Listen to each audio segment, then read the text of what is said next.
Herkese merhaba, kanalıma hoş geldiniz. Bu videomda sizlere son zamanların trendi olan plastik kanvastan plaj çantası tarifi paylaşacağım. Böyle minik boylarını da çalışıyorlar. Bunlar da gerçekten çok tatlı oldu. O kadar pratik bir çalışma ki bir günde birden fazla ürün hazırlayabilirsiniz. Sadece sık iğne tekniğiyle plastik parçaları birleştirerek çok güzel bir çanta elde etmiş oluyoruz. Şöyle öncelikle küçük boyunu sizlere göstereceğim. Büyük boyunu nasıl hazırlamışsam birebir aynı mantıkta hazırlamış oldum. Bakın böyle tabanı da dahil parçalar kesiyoruz, sapı vesaire. Bu ölçüleri sizlerle paylaşıyorum ama küçük boyunun ölçülerini paylaşmadım. İstediğiniz boyutlarda hazırlayabilirsiniz. Bir mini çanta gibi düşünün. Telefon çantasından birazcık daha büyük bir çanta. Hemen şöyle elimi de içerisine yerleştirip bakın boyutunu göstermek istiyorum sizlere. Böyle uzun bir zincir ya da deri bir sap takacağım. Bunu çapraz kullanmak için de gerçekten kullanışı güzel olacak. Şık bir parça. Bunu rengarenk hazırlayabilirsiniz. Her bir sap farklı bir renkte olabilir. Her bir kenar farklı bir renkte olabilir. O şekilde de çalışılıyor. Şimdi biz sizlerle bu videoda bu rengini hazırlayıp çalışacağız. Buna ben orta boy bir çanta dedim ama yani plaj çantası olarak çok rahatlıkla kullanabileceğiniz bir boy. Santimleri de zaten videoda sizlerle paylaşıyorum. Bakın şöyle göstereceğim sap detayını vesaire. Tamamen bakın kanvasları kesiyoruz. Birebir ölçüde bir kanvastan 2 tane bu boy çantayı çok rahat çıkartabileceksiniz. Hatta bir tane de makrome ip aldığınız zaman bir yumaktan ve birebir metreye birebir ölçüdeki kanvastan 2 tane bu boy çantayı çok rahat çıkartmış olacaksınız. Bakın tabanda bu şekilde görünüyor. Şöyle çantanın iç kısmını göstermek istiyorum. Plaj için çok uygun bir çanta. Bakın derinliği oldukça güzel, oldukça derin bir çanta. Günlük de kullanabilirsiniz. Günlük kullanıma da uygun ama plaj için gerçekten şahane bir fikir. Yani şu kısmı plastik olduğu için bakın şöyle kanvası detaylı olarak göstermek istiyorum sizlere. Yani suya dayanıklı bir malzeme. Buradaki kullandığımız koton makrome de oldukça sağlam bir malzeme. Yani suya girdiği zaman hiçbir problem yaşamayacağınız bir ürün oldu diyebilirim. Gerçekten çok keyifli bir yapım var. Bunun üzerine charmlar takabilirsiniz ya da işlemeler yapabilirsiniz. Onları da görüyorum bu son zamanlarda. İstediğiniz figürü işleyebilirsiniz bunun üzerinde. Kendinize özel güzel bir çanta hazırlamış olursunuz. Gerçekten birçok şekilde modifiye edebileceğimiz, üzerinde oynayabileceğimiz güzel bir çalışma oldu. Detaylı tarifimize geçmeden önce de sizlerden küçük de bir ricada bulunmak istiyorum. Kanalımıza ücretsiz abone olabilir, videoyu beğenir ve yorumlarınızı eksik etmezseniz gerçekten çok mutlu olurum. Tarifimize geçelim. Çantam için kullanmış olduğum malzemelerin tamamını Aksa Örgü Butik'ten aldım. Merak edenler için iletişim bilgileri videonun açıklama kısmına ekliyor olacağım. Burada öncelikle kullandığım malzemeleri sizlere göstermek istiyorum ve örnek olarak da başlangıçta bunu sizlere paylaşmak istedim. Bakın göstermek istedim. Böyle küçük boyunu da hazırlayabilirsiniz. Örneğin kanvasınız artarsa burada bakın şöyle açık bir renk kullandım. 2 milim kalınlığında makrome iple birleştirmesini yaptım. Gerçekten çok muntazam, çok güzel oluyor. Telefon çantasından birazcık daha büyük bir çanta oldu. Şöyle kenarlarına uzun deri askı sap yerleştireceğim kenar kısımlarından. O şekilde çapraz da kullanmak için gerçekten güzel bir model oldu. Bunun da tarifi istenirse mutlaka yorumlara yazın. Sizlerle bir sonraki videoda ya da gelecek videolarda bunun tarifini de paylaşmış olurum. Şimdi burada kanvas iki renk halinde satılıyor ve metre olarak yani metreyle satılıyor. En az 1'e 1 metre almanız gerekiyor bakın. Burada ben beyazdan da siyahtan da 1'e 1 metre ölçüsünde kanvasımı aldım. Beyaz renkten de daha büyük bir boy çanta çalışıyorum. Şimdi yine aynı teknikle. Burada bir tane 1'e 1 kanvastan 2 tane çanta çıkacak şekilde ölçülerimi ayarladım. Şimdi bu ölçüleri de sizlerle paylaşacağım. Bakın notlarımı aldım. İsterseniz şöyle ekranı durdurup bakın notlarımı ekran görüntüsü alabilirsiniz. 1'e 1 ölçüde 2 tane orta boy çantayı çıkartmış olacağız. Ölçüleri görüyorsunuz. Bakın şuradaki parçaları sizlere göstereceğim. Şu bakın ön ve arkayı oluşturan büyük parça. Yanları oluşturan parça da bundan da yine 2 tane. Şu parça tabanı oluşturuyor. Uzun olan parçaysa bundan da yine 2 tane hazırlayacağız. Bu da sapımız olacak. Ölçüleri, kutucuk sayıları bakın detaylı olarak yazdım. Şimdi sizlerle de paylaşıyor olacağım. Şimdi buradaki kesimi de sizlere göstermek istiyorum. Oldukça kolay bir kesimi var. Bakın 2 tane ön ve arka parçayı görüyorsunuz. Şöyle sapları görüyorsunuz. Bakın saplarımı bu şekilde hazırladım 2 tane. 2 tane yan tarafları oluşturan bakın şöyle yan körük kısımları 2 tane ayrı yan parçalar. Bir de tabanımız var. Bakın bir tane de taban. Bu şekilde 2, 4, 6, 7 parçadan oluşan bir çanta hazırlamış olacağız şimdi. Oldukça kolay. Şimdi bu metrelik kanvasları nasıl kesiyoruz bunu da göstermek istiyorum. İnanın kesimi çok kolay. Yerlerinizi belirleyeceksiniz. Ölçülerinizi santim olarak. Burada işimiz daha kolay aslında. Kutucuklardan oluştuğu için kutucukları sayarak parçaları eşit şekilde çok kolaylıkla kesebilirsiniz. Kesme işinde nasıl ayarlıyoruz? Örneğin işaretleyici koyarsınız keseceğiniz noktalara. Örneğin şuradan keselim. Mesela 1, 2, 3. kutudan kesmeye başlayalım. Şöyle hemen biraz dibinden. İsterseniz ortalı da kesebilirsiniz. Hiç problem olmayacaktır. Bakın ama şuraları almak her zaman daha iyi. Ördüğümüz zaman onlar öyle sivri sivri durmasın. Bu şekilde normal bir şey keser gibi. Bakın zaten kutucukları sırayla takip ettiğiniz zaman çok rahat kesiliyor. Bakın. Yani şaşırma olasılığınız çok düşük. Yani düzgün, muntazam bir şekilde bunu buradan çıkartmış olacaksınız. Bakın kesimi oldukça kolay. Bu açık renkte de sizlere göstermiş oldum. Parçalarınızı dediğim gibi kutucuk sayıları burada. Bakın çok rahat sayılıyor. Kaç tane kutu yapacaksanız buradan da sayarsınız. Boyuna da sayarsınız. Şimdi ben sizler için tek tek kutularımı saydım. Santim olarak da ölçülerimi yazdım. Şimdi burada bakalım. Ön parça, ön ve arkayı oluşturan parça eni 40 santim, yüksekliği 30 santim. Ve bu parçamızın bakın uzun kenarı 79 kutudan oluşuyor. Kısa kenarı 57 kutudan oluşuyor. Yani ben bu kutu sayısıyla bu santimi elde ettim. Yan körükler için de eni 10 santim. Boyu da yine bakın buradaki gibi çünkü ikisi eşit olmak zorunda 30 santim oluyor. Burada da 18 tane kutuyu yine 57 kutu olacak şekilde çünkü boyları eşit olmak durumunda. Tabana geldiğimizde tabanın da yine eni aynı şekilde olmak zorunda. Bakın 79 tane kutudan oluşmalı. Yine en 40 santim ölçüsünde. Boyu da yine 10 santim. Bu da yan körükle eşit olmalı. Bakın şu iki uçlar eşit olmalı. Tabanda yan körükler, kısa kenarları aynı olmalı. Uzun kenarda da çantanın ön ve arkasıyla taban uzun kenarı eşit aynı olmalı. Bu da 10 santim. Yine 18 kutudan oluşuyor. Sapın uzunluğu da 50 santim. Uzun kenarı kısa kenarı da 4,5 santim ölçüsünde. Burada kısa kenarda 8 kutu, uzun kenarda 100 tane kutucuğumuz var. Bakın kutucuk sayılarımda santim olarak ölçülerimde bu şekilde. Bu ölçülerle yaparsanız 2 tane orta boy çantayı çok rahatlıkla birebir ölçüdeki kanvastan rahatlıkla çıkartmış olursunuz. Kanvası birleştirip örmek için 2 milim kalınlığında içeriği koton makrome iplik kullanıyorum. Bakın dokuyu da yakından şöyle göstereceğim. Bunun birçok farklı rengi var. Ben tek renk kullandım ama her bir kenarını farklı renkte de yapabilirsiniz. Bu tamamen sizin zevkinize kalmış. Kutucuklardan geçebilmesi için 2,75 milim tığ kullanıyorum. Şimdi şurada hemen çantamızdaki bakın kestiğimiz parçaları ayırıyorum. Buradaki sap, taban kısmı. Ön parçadan bir tanesini ayıralım. Yan köründe bir tanesini şöyle kenara alalım.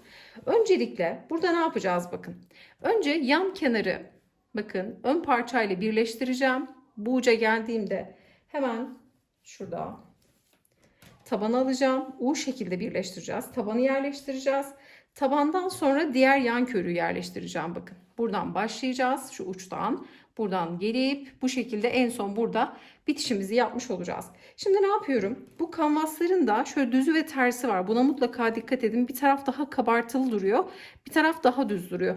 Kabartılı olan yer dışa gelecek. Mutlaka iki tarafı da aynı olacak şekilde yani düz olan bakın kısımlar yani ters kısımlar iç içe bakacak şekilde kapatıyoruz. Şimdi yan körüğü aldım. Bakın ipimi burada hemen şöyle bir zincirle birazcık da uzun ip bırakalım sonra gizleriz. Bir zincirle bir ilmek oluşturuyorum. Bakın bu şekilde. Hemen geliyorum kutucuklara karşılıklı batarak birleştireceğim.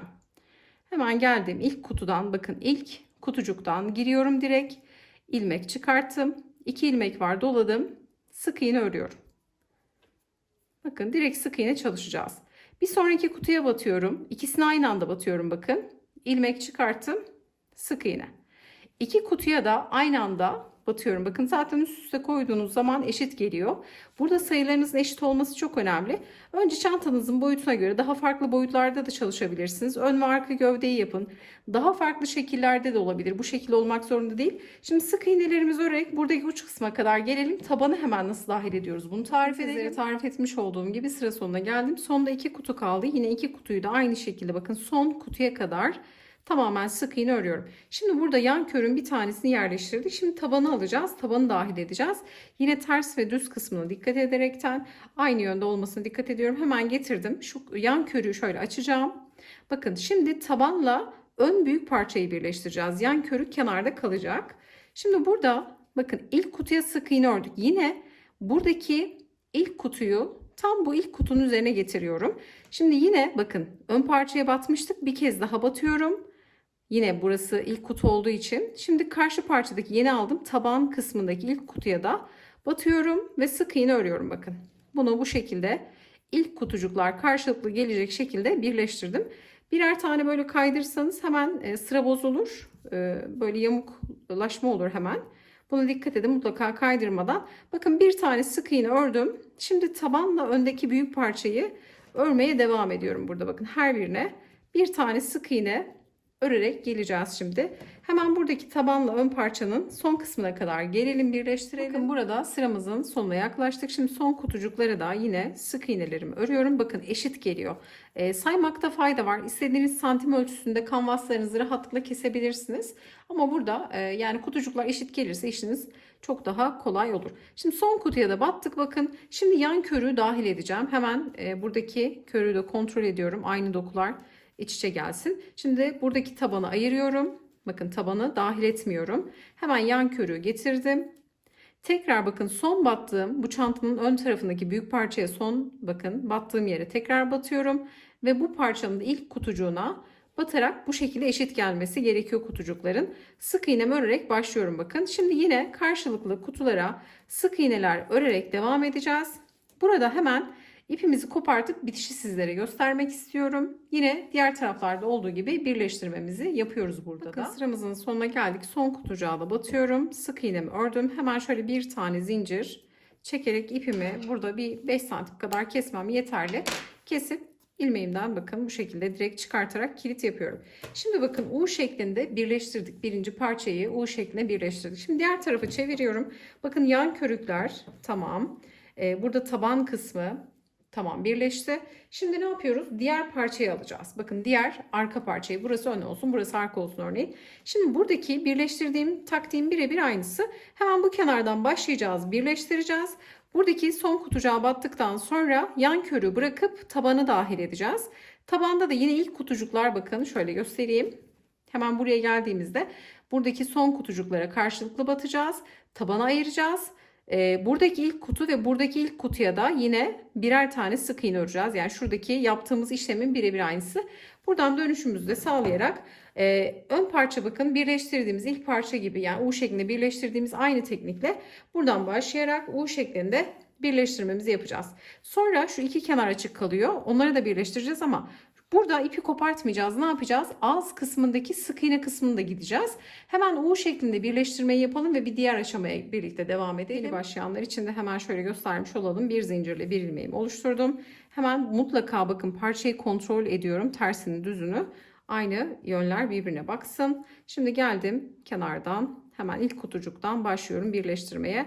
Sık iğnemi ördüm. Bu tarafta da yine aynı şekilde. Şimdi tarif etmiş olduğumuz gibi buradaki gibi birleştirmeyi bitirelim. Şimdi burada sıramızın sonuna geldik. Şimdi son kutucuğa da sık iğnemizi ördükten sonra burada şimdi şöyle bir tane zincir çekiyorum yukarı çıkmak için. Şimdi ağız kısmındaki sık iğne örgüsünü yapacağız. Burada geliyorum bir zincirden sonra bakın son ördüğüm hemen yan parçada son ördüğüm kutucuğa tekrar geliyorum. Hemen buraya bir tane sık iğne örüyorum. Bir sonraki kutuya geliyorum. Bakın tamamen bağımsız örüyoruz artık. Tamamen bir çerçeve yapacağız. Burada sık iğnelerimizi bakın şöyle sıra sonuna kadar örelim. Şu köşedeki dönüşü sizlere göstereceğim. Burası önemli çünkü şu geçiş kısmı merak edilebilir. Hemen birazcık hızlanalım. Gerçekten çok ama çok kolay bir çanta. Özellikle plaj çantası olarak da çok kullanışlı buldum. Bakın şimdi geldik. Buradaki hem son kutucuğa batacağız hem de ördüğümüz sık iğne noktasına batmamız gerekiyor. Şimdi son kutucuğa batıyorum. Bakın sık iğne ördüğümüz son kutucuğa battım. Şimdi şurada ördüğümüz sık iğne vardı. Bu sık iğnenin de tepesine geliyorum. Bakın zincirden önceki son ördüğümüz sık iğne. Hemen buradan tepesine gelip bir tane sık iğne de buraya örüyorum. Sonra ön parçaya geçiyorum. Ön parçanın ilk kutusuna bakın. Sık iğne ördüğümüz noktaya tekrar geliyorum ve buraya da bir sık iğne örüyorum. Bakın hiçbir kutucuğu atlamıyorum. Ekstra olarak şu sık iğnenin olduğu yere de bir tane sık iğne örmüş olduk. Şimdi sırayla her bir kutucuğa yine bir tane sık iğne örerek devam edeceğiz. Şuradaki sık iğneye de bakın, tepesine de yine bir tane sık iğne örerek bu kısmı geçmiş olacağız. Hiçbir kutucuğu atlamıyoruz dediğim gibi. Bu şekilde çantamızın ağız kısmını örüp hemen şurada bitişi sizlerle paylaşalım. Bakın burada son noktaya geldim. Son kutucuğa da sık iğneyi ördükten sonra burada şimdi bir miktar şöyle bir 10-15 santim kadar ipimi kesiyorum. Yumaktan gelen ipliği hemen şöyle çıkartalım. Sonra bakın burada şöyle bir zincir çekip ilk sık iğneyi örmüştük. Hemen bu zincirden sonraki gelen sık iğnenin tepesine şöyle batıyorum. Bu ipi önden arkaya doğru geçirdim. Bakın burayı sıkılıyorum. Sonra şöyle bakın üst taraftan alacağız. Alttan batıp şöyle son ördüğümüz sık iğne ipin geldiği noktadan batarak hemen buradan içeri doğru geçireceğiz. Sonra bu ipi de bir etamin iğnesiyle ya da daha küçük numaralı bir tığla içeride gizlemiş olacağız. Kısa ipleri de bu şekilde gizleyeceğiz. Bakın kutu şeklinde çantamızı örüp hazırladık. Şöyle göstermek istiyorum. Gerçekten çok güzel oluyor. Çok da kolay. Şimdi sap kısmını örmeye geçeceğiz. Burada sapı neresine, hangi kısımdan birleştireceksen bakın şöyle. Santim santim ölçülerini sizlerle zaten paylaşmıştım. Şimdi bunu sık iğne ile çerçeveleyeceğiz. Sonra kaydırmayla da buradan birleştirmesini yapacağız. Hemen şöyle bir bakıyorum. Yaklaşık şöyle 1, 2, 3, 4, 5, 6, 7. kutudan hatta 8. kutudan başlayalım. Örmeye hemen ipimi alıyorum. Şöyle bakın uç kısımdan köşeden başlamadım. Buradan 7. kutuya battım. Hemen tekrar sayalım. 2, 4, 6, 7, 8. kutuya batmışım. Hemen ilmeğimi çıkartıyorum. Bakın bu kısa ipi de gizleyeceğiz. Bir miktar kısa ip bıraktım. Şöyle bir zincir çekiyorum. Bir sonraki hemen kutucuğa batıyorum. Burada sık iğne örmeye başlıyorum. Bakın ilk kutucuğa zincir ördük. Hemen diğerine sık iğne şeklinde devam edeceğim. Burada birer tane böyle sık iğneler örerek ilerliyorum. Son kutucuğa geldiğimde hemen şöyle 1-2 tane sık iğne örüyorum. 2 tane yeterli. Bakın dönüşü yapmak için 2 sık iğne ördüm. Son köşedeki kutucuğa. Hemen bir sonrakine geçiyorum kutucuğun. Hepsine birer tane. Şu dönüşler önemli. Bakın sadece köşede 2 tane battık. Diğerlerine birer tane batacağız. Şuraya bir kez daha yapalım. Bakın son kutucuğa geldiğimizde 1, aynı yere 2. 2 tane kutucuğumuzu ördük. Şimdi sık iğnemizi ördük. Şimdi burada bütün kutulara sık iğne örerek köşede yine ikişer tane sık iğnelerimizi uygulayarak başladığımız noktaya kadar gelelim. Hemen burada sapı nasıl birleştiriyoruz bunu sizlere tarif edeyim. Burada sapı sizlere tarif etmiş olduğum gibi ördüm. Şimdi geldim son kutucuğa da batıyorum. Sık iğnemi ördüm. Buradaki sık iğneyi ördükten sonra ipimi bir miktar bakın kestim. Çok uzun kesmeye gerek yok. Şuradan kaydırma yapacak kadar kessek yeterli. İpi kestikten sonra direkt ilmeğimden çıkartıyorum. Hemen şu ilk ördüğüm bakın zincirden sonra ilk ördüğüm sık iğnenin tepesine arkadan öne doğru battım. Bu ipi buradan hemen aşağı doğru geçireceğim. Şimdi bu ipi bakın çantaya geçirmemiz gerekiyor. Çünkü ipi içeriden yürüterek öreceğiz. Burada kaydırmayla bakın şöyle kaydırmayla sapları montajını yapacağız. İsterseniz etamin iğnesiyle dikebilirsiniz. Nasıl istiyorsanız tercihinize kalmış. Hangi yöntem size kolay geliyorsa onu tercih edebilirsiniz. Şimdi ilkini yerleştirirken bu sağdaki sapı yerleştirirken göz kararı sonra kutucukları sayarak da diğer sapı düzgünce yerleştirmiş olacağız. Hemen şöyle bakın ayarlıyorum kabaca göz kararı yerlerimi şöyle bakacağım. Şu kısım benim için uygun. Hemen şöyle getiriyorum bakın. Şöyle bir kez daha kontrol etmek istiyorum. Bakın şu açı gayet güzel olacak. Şimdi burada ipimiz bekliyorken hemen bakın sık iğnenin şöyle tepesinden bu hizada tuttuğum noktadan ipi tutuyorum. Buradan ipimi hemen geçiriyorum. Bunu aşağı doğru almış oluyorum. Bakın çantanın içinden gelecek iplik. Bizler kaydırmayı yukarıdan devam ettireceğiz. Şimdi şöyle kaydırmayı yaptık. Şimdi bakın bu ip buradayken hemen geliyorum. Şurada ilk ördüğüm sık iğnenin tepesine batıyorum. Hemen bir altındaki kutuya giriyorum. Hemen bakın tepesine battık. Hemen altındaki kutucuktan buradan ilmek çıkartıyorum. Bakın ilmeği çıkarttım. Şimdi bir sonraki sık iğneye batıyorum. Her bir sık iğne bir kutucuğa denk gelmeli. Hemen sıradaki bir diğer kutuya batıyorum. İpi içeriden yürütüyorum. Bakın ipi tığın ucuna alıyorum.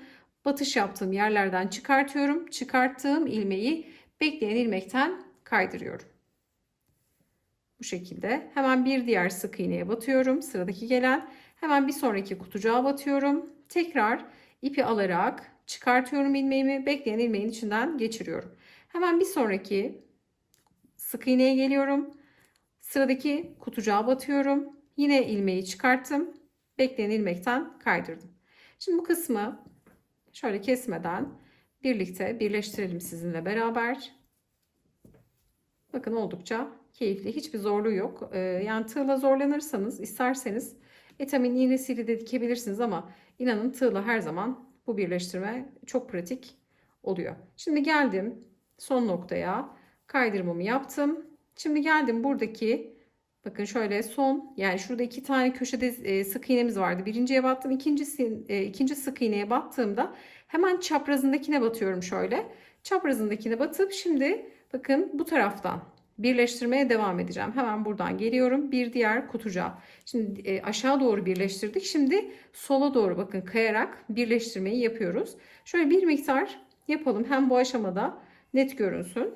Bakın şöyle kaydırmalarımızı yaparak birleştirmeyi gerçekleştiriyoruz. Sonra da ipi zaten içeride en son kesip iç kısımda ipimizle gizlemiş olacağız. Bakın birleştirmeyi de bu şekilde tamamlıyoruz. Diğer tarafı da aynı şekilde birleştireceğiz. Bir diğer sapı da burada sizlere tarif etmiş olduğum gibi aynen burada kaydırmalarımızı yaparak birleştirmemizi gerçekleştireceğiz. Burada ekstradan ip takmamız gerekiyor. Aynı buradaki gibi başlayacağız. Sadece ipi burada bağlayıp kaydırmayla çantamızı tamamlayacağız. Hemen bitmiş halini sizlerle hızlı bir şekilde paylaşalım. Bakın sapları sizlere tarif etmiş olduğum gibi tamamladım. Çantamızın en son şu iki kenarda tabanda açıklığı kaldı. Şimdi burayı da yine sık iğne ile birleştirerek tamamlayacağız. Birleştirirken de hemen şu kenardaki tam köşede kalan sık iğneye batıyorum. İlmeği öncelikle burada bir sabitleyeceğim. Şöyle içerisinden geçirip şöyle bir tane zincir çekelim. Zincirden sonra hemen gelen kutucuğa bakın şöyle karşılıklı batıyorum, sık iğne örüyorum. Karşılıklı kutucukları batıp sık iğne öreceğiz. En sonunda da burada sabitlemesini yaparak ipimizi kopartarak çantamızı bitirmiş olacağız. Tabanları da tamamlayıp çantamızı artık bitirmiş olalım. Çantamızı bakın sizlere tarif etmiş olduğum gibi tamamladım. Kalan pembe iple de yine ikinci bir çantayı örebilirsiniz. Yani 1'e 1 metre ölçü kanvastan ve bir yumak ipten iki tane çanta çok rahatlıkla çıkmış oluyor. Tarifimiz de bu şekildeydi. Umarım sizler de beğenir ve denersiniz. Yapacak olanlara kolaylıklar diliyorum. Videomuzu beğenmeyi, yorum bırakmayı, kanalımıza abone olmayı unutmayın. Bir sonraki videoda görüşünceye dek hoşça kalın.